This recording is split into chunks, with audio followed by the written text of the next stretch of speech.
Hello and welcome to this business interview on 97.3 Citi FM as well as Channel 1 Television. Today we are speaking to one of the global food and agri-business players operating in the country, operating well over 30 years with a new country head who has also been in office for just a year. Today I'm talking about Olam Agri Ghana. Thank you so much, sir, and welcome to this particular interview. Hi, thank you so much for having me. I trust you are doing well. Yeah, absolutely fine. So you mentioned I took over this role a year back, but honestly speaking, I've been here in Ghana for 8 years. Something interesting to know. Thank you. So yes, I'm now more of a Ghanaian because 8 years is a pretty long time.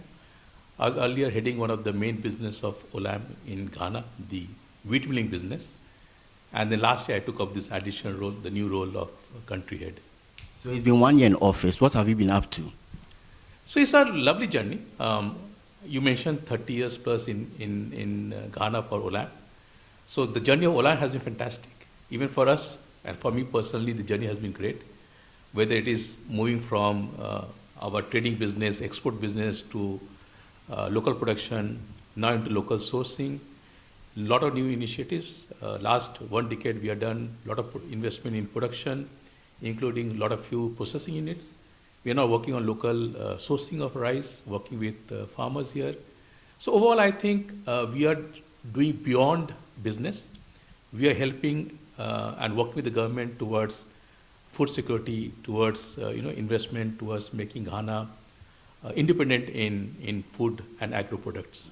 It's good you've mentioned, food security and also your evolution from just a trading business to, an integrated food system company. If I ask you what your current capacity is in terms of production, what will you say it looks like, and how does it fit into the local economy and the whole, food security you talk about? So basically, any country develops on two ways, either investing in agriculture or in industries. So I think Ghana is a bit lacking on both these factors, but they are doing very well now. The new government, I must appreciate them for the efforts they're taking in promoting both of them, whether it is agro products or local manufacturing. So that's the right way to do, and I think Ghana is doing that well, and Olam is partnershiping very well in this sector. To me, we have the expertise, we have the proven track records in other countries, and we have the knowledge and the deep pockets to invest here. So I personally feel that if we partner with the government, if the government supports us, we in a stage-wise can really make Ghana self-sufficient in food security, especially in many sectors like rice, poultry. I don't know why we should import. So we feel that we can partner with government, and President Mahathir's visit to our office in Singapore was the right direction. The assurance he gave to us on not only what we're doing, but also the future investment, I think is fantastic. So this particular visit to Singapore that you talk about, and the fact that the president also met with officials in Singapore, were you in that meeting? If you were not, are you able to share with us the level of conversation that went on in there? If you can put it into how it fits into the whole agribusiness in Ghana, what was the strategy going to look like, if I ask? Sure. So actually, he was there for the Africa-Singapore Business Forum. This initiative is very timely because Singapore government and a lot of companies for Singapore, they are showing a lot of interest investments in Africa, and Olam Agri is one of them. So His Excellency, the President, was in Singapore for the forum, but he was kind enough to come to our office from Shangri-La Hotel where we were staying and where the event was happening, to come to us with a troop of nearly 7 honorable ministers and senior dignitaries. I think that was a fantastic step towards showing seriousness towards not just a public and a private partnership, but also what Olam can do to address their initiatives like 24-hour economy, local production, agro products. So it shows President's seriousness about that, and I believe he also sees Olam Agri as a good partner in that. So yes, I was present in the meeting, and so was our group CEO and also the group COO.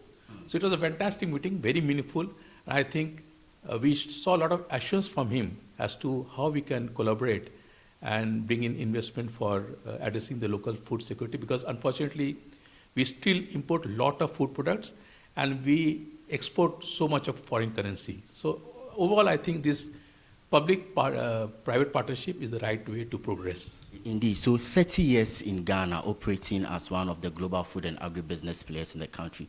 What would you say is your biggest investment to the Ghanaian economy? And what kind of investment, again, are you doing going into the future? So, see, we are a businessman. So, as a corporate, of course, our interest is to invest and, and grow the company. But I think we are doing beyond that. What we're doing is, even if you are a Singapore company and now we have partnership with Saudi government, but I think core of our operations in Ghana is still a Ghanaian company, So what we're doing is not just investment, but also value addition, whether it is the form of the biggest wheat milling facility in Ghana, which imports wheat. Unfortunately, Ghana cannot produce wheat, but we produce very high quality flour for not only Ghanaian market, but also for exports. Exports is beneficial for the country because it saves foreign currency. It brings in euro because we sell in euro. Secondly, even in rice, the entire country is importing rice, but we are the first big company who are getting into local sourcing. So we just not source, but also we partner with the farmers. We partner with them on technology, on giving them high quality seeds, in also financing them. In future, we want to make it even bigger. We also work with 6 mills here to process the paddy. We are working also on how to improve the yield.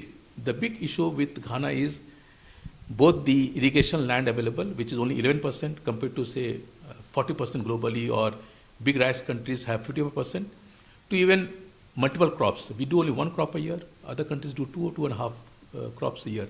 So we can do a lot of work together. We want to use technology. I think in farming sector, the use of technology is quite less, and we are quite good in using technology in many countries. So there's no reason why we shouldn't do it here in Ghana. Very amazing and impactful things you are doing in the country. It's good you've mentioned technology and innovation and how these two are also helping you, transform the socio-economic development of the country. But just so you know, a better respect to me, I understand that you are planning on, a pasta production facility. Are you able to talk to me and how it's going to benefit consumers and even the local workforce you deal with? That's right. So it's a very interesting, and I must tell you, it is a sort of a, game-changing endeavor we are taking. Ghana currently imports around 100,000 tons of pasta. That, if you multiply with the sales value, it comes to more than $100 million. Why should you invest so much for a product which is a sort of a daily need? On average, a Ghanaian will use at least one meal of pasta. Correct. So you can replace it by manufacturing locally. People don't do it because trading was rampant. Investment takes effort and time, and you need to have that know-how to make a good pasta. So what we have done is, already we have invested $40 million in the first line of pasta in Tema, a state-of-the-art, the biggest in the region, and the commercial production will start from March next year. We also plan to produce the next line so that we not only cater to Ghana's remaining requirement, but also to export to neighboring countries. So overall, I think Ghanaian consumer, they deserve a good quality pasta. Why should you import pasta from, say, Turkey, which is 6 months old, and they don't adhere necessarily to the local FDA regulations? So our pasta will have full nutrition, quality product, and fresh. Within 2 days or 3 days, it reaches you. So I believe it's a game changer for all of us. So what it means is that very soon we'll be seeing Olam pasta on the Ghanaian markets, right? Absolutely. And there's something more interesting. The pasta is fast replacing many products, including noodles. Pasta is seen as healthy product, is versatile. You can have it meat with vegetables or just with sauce. And it's a good product for the chop bars because they will boil pasta. It stays for 4 or 5 hours. So I think the consumers here are moving to the right direction. It's no longer that you throw a product to the consumers in Ghana and they take it. They are now looking for a quality product, even if it's slightly expensive. So overall, I think interesting time ahead. You saying Choba means that indeed you have been in Ghana for a very long time. But final point, let's talk about your strategic, priorities going into the future, both as a company and also as a country head, taking over from, your predecessor just a year ago. What is the picture looking like? What are your future directions? And also, if you can speak to the Ghanaian people, how you as a company are also helping in terms of your commitment to, social impact and, corporate social responsibility. If you can put everything together for me. So first on the priority, I feel that Olam Agri will operate in three zones. One is the manufacturing capability which we have. Second is the partnership with our stakeholders, whether it's the farmers or bakery community or the consumers. And third is enhanced use of technology, whether it's farming or distribution or the entire operations. So in these three sectors, production, engagement with the stakeholders and technology, we want to really invest in that. We can do a lot more there. We also feel that there has to be a phase-wise import substitution in the country, whether it is proteins like poultry or fish to agro products like rice, for example. We should help the government in local farming and save currency. We also believe that if you invest, you also do a lot of local employment. Ghana has skilled workers, very capable people. We want to use that to our benefit and grow the industry. So overall, to Ghanaian consumers, my appeal is that look for products which are good for you, which is good quality, and it suits you rather than just being an imported one. All right, thank you so much. The final words of Mr. Biswas, who is a country head of, Olam Agri Ghana, talking to us about the priorities of the company. He's mentioned technology, he's mentioned innovation, and the most significant part of it all is that a phased import substitution is the best bet for the country. Thank you so much for joining us. I am Ni Lati.